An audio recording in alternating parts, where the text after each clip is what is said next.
Hey everyone, it's Ben Hardy here, and in today's video we're going to be doing a driving comparison between the all-new Silverado ZR2 and the GMC Sierra AT4X. We're going to see if these sibling vehicles drive the same, or if they in fact drive differently. First and foremost though, a huge shout out and thank you to the Large Miller Chevy here in Murray for giving me some time with the ZR2. I really appreciate them lending me out their truck. I'm going to include a link to their inventory in the description down below, and then on a side note, if you want to save time and money the next time you purchase a car, link to my car buying guide as well. Let's get into it.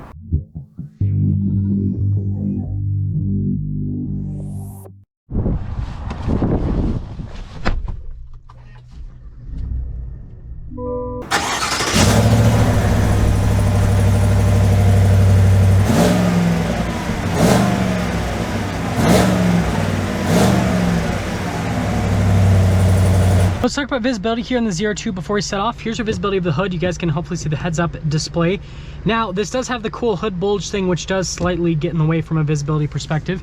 Both the mirrors do have blind spot monitoring, and then throughout the rest of the rear. And let's set off. Okay, so we are setting off here in the Silverado ZR2, and this has got to be one of the most interesting driving comparisons that I have ever done on the channel, because we've got two sibling vehicles that are supposed to essentially be the same truck, but in fact they are not.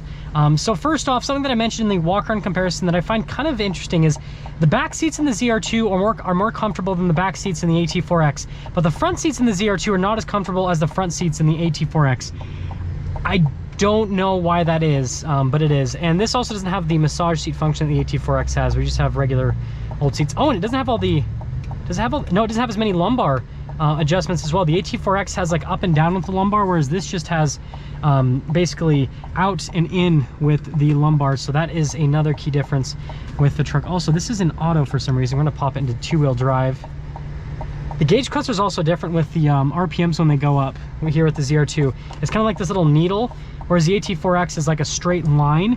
I like them both for different reasons. I will say though, the AT4X one does kind of look a little bit cooler from that perspective. Man, this is just me sitting, I'm not driving at all. Let's get up and get moving here.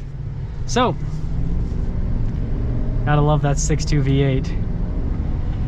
You know, this has a 3.23 axle ratio, so does the AT4X. And, you know, even though that's not the most aggressive axle ratio for an off-roader, especially an off-roader with 33-inch tall tires, they get up and move because that 6.2 V8 is pretty powerful. 420 horsepower, 460 pound-feet of torque. It's definitely a solid powertrain, that is for sure. Insulation in here is great. Love that sound too out of the 6.2 V8. It's not like too much in your face. It's just like it's like a, you know, nice powerful grunt, basically, is the best way for me to describe it. Ride quality is really good, definitely smooth. Now the benefit of this having taller tires compared to the AT4X, and we'll have to see when we drive the AT4X, is this should ride a little bit better because tires kind of act as like a secondary shock absorber. What is that person doing? Are they turning in? So what I was saying before this person started doing some wonky things in the lane is tires kind of act as like a secondary shock absorber. So if you have bigger tires, then you kind of have like a bigger shock absorber in a sense. That being said, I mean, so far it's kind of hard to really perceive too much of a difference with it. I might hear a little bit more tire noise with this, having the slightly larger tires, but again, it's super similar overall. Which is kind of interesting. If you guys are wondering, there's a bunch of cones here on the side, so I can't exactly just like turn right away, which would be fun. Lots of construction always happening here in Utah. This is interesting. This truck somehow, like, I don't know if it's because the hood bulge, but it almost feels like heftier. It's weird. Like it turn in's pretty much the same, but it also, I don't know, it also feels like I don't know, it feels like I'm higher up off the ground, which makes sense because bigger tires. But yeah, it's kind of like going around that corner. It's definitely different. I will comment on the sound system. So this doesn't have the upgraded sound system that the AT4X has. That has Bose's new sound system with 14 speakers, and I will say that one does definitely, I guess, bounce a little bit harder, right? From a sound system perspective, it definitely does have a little bit more oomph to it. That is for sure. In terms of the rest of this interior though, frankly, You know what's funny is this padding here at the top isn't technically as nice as the AT4X because it's not like leather, but it is more padded.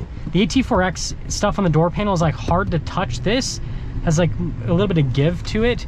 It's kind of interesting. Going to the train tracks here. Yeah, damping's pretty solid. Boom! 6.2 V8. That's pretty cool. Yeah, I like how this drives a lot. These Multimatic shocks are great with absorption. I did take one of these off-road. Shout out to Jack that let me take his truck off-road. And yeah, it's really solid with these shocks. But yeah, I guess we'll get into summing things up here with the trucks.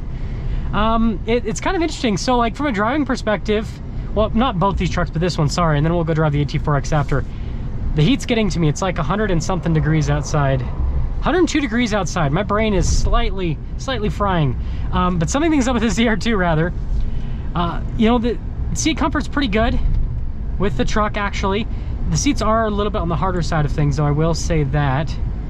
And then, you know, it drives like a regular Silverado pretty much. Like, you do get like more of a damping feel when you go over big bumps with this compared to a regular Silverado. It seems like this stays more planted and you don't feel as much, so you do get that benefit from the Multimatic shocks here.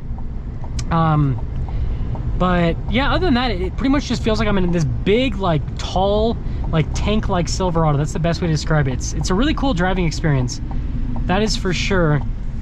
And it'll be interesting to see if the AT4X actually feels any different in terms of, you know, go on the same route and everything, in terms of the ride quality, acceleration, all that kind of stuff, because it does have smaller tires. And then I guess the other thing is, you know, obviously this isn't going to be an off-road comparison, but this having the better angles and everything, you know, you wouldn't have to stress as much off-road with scraping like the front bumper and everything, whereas the AT4X potentially. So yeah, great truck to drive. It's smooth, it's comfortable, it's a great modern truck. And you know, I think the biggest difference, you know, what I'm noticing initially is probably just going to be the look of the interior.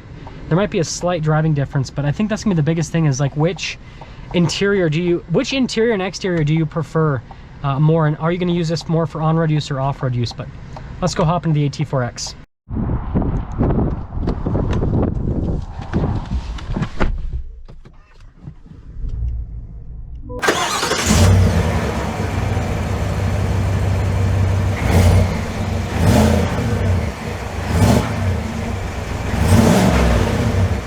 So let's talk about visibility here. You guys can see visibility of the hood and the heads-up display. And again, a little bit better because you don't have that giant like bulge in the center. Both of the mirrors. And then throughout the rest of the rear. And let's set off. Okay, so setting off in the AT4X and not being stuck in traffic for a million years like the ZR2. And first off, key difference. I'm getting a massage right now here in the AT4X. So that is definitely a difference for sure. Definitely makes this feel more luxurious, just sitting there getting a massage. And like I said, these seats seem to be soft on the front, but again, the seats in the back here are firmer, whereas yeah, I don't understand it. Also, that's a very interesting Civic Type R, like the wrap or whatever on it. That's pretty cool. But continuing along, this actually feels like it rides smoother, which is strange because this has smaller tires, same size wheels. So you'd think it would ride rougher, but it feels like on the same road, it feels like slightly smoother. That is very intriguing. It also, like, again, I feel like I'm slightly lower to the ground, and so it feels like turning. I don't feel like I'm heaving as much truck, as weird as that sounds. And by the way, a lot of these comments that I'm making, in a vacuum, like, you wouldn't, like, both the trucks drive great, and if you drove them like a year apart from each other, you wouldn't be able to tell the difference. Like, you have to drive them back to back, same moment, for you to actually be able to tell the difference with them. Again, I feel like I'm in more of like a luxury truck because of the interior, so it kind of has more of that luxury feel to it. And this is weird. This is so weird to me. Because again, the trucks are so similar, but then also so different at the same time. I guess this isn't just badge engineering like I expected it to be, frankly. See, going over the train tracks here.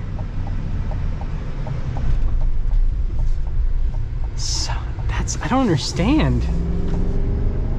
I wonder if the tire pressure in that ZR2 is higher. Acceleration feels the same, the engine feels the same. So at least that's consistent. Yeah, I wonder if those tires were at like higher PSI, if that's causing the difference. I should have checked, I'm sorry that I didn't. Shoot. This is mixed conclusion. Yeah, here's the deal.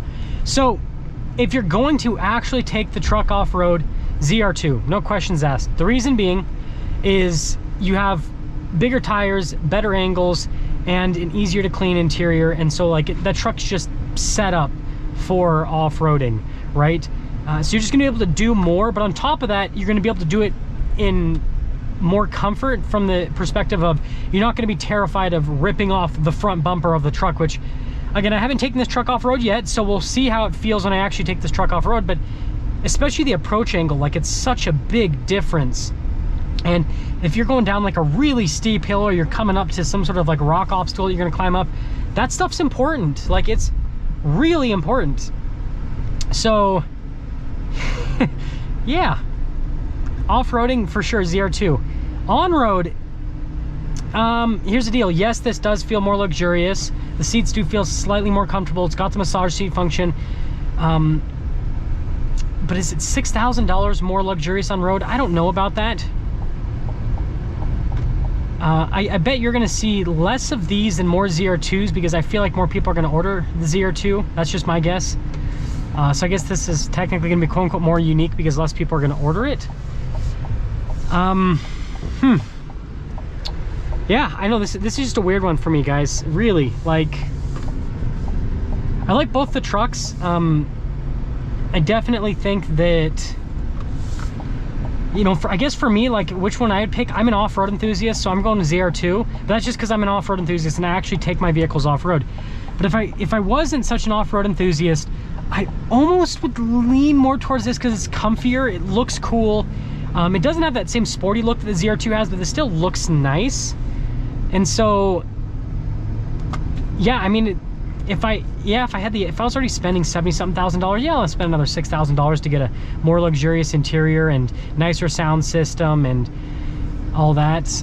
But yeah, I really can't like come to a firm. I know it's kind of a cop out, but like, yeah, it's kind of it's interesting. But yeah, that's the best I can tell you guys is for sure ZR2 for off-roading, and then this probably for on-road use. And I think that's kind of what they intended with this truck versus the ZR2. But let me know which one you guys would pick. That's gonna sum things up with our driving comparison with both of the trucks. And again, a huge shout out and thank you to the Larch Miller Chevy here in Murray for giving me some time with the ZR2. Check out the inventory in the description down below. I'll see you guys.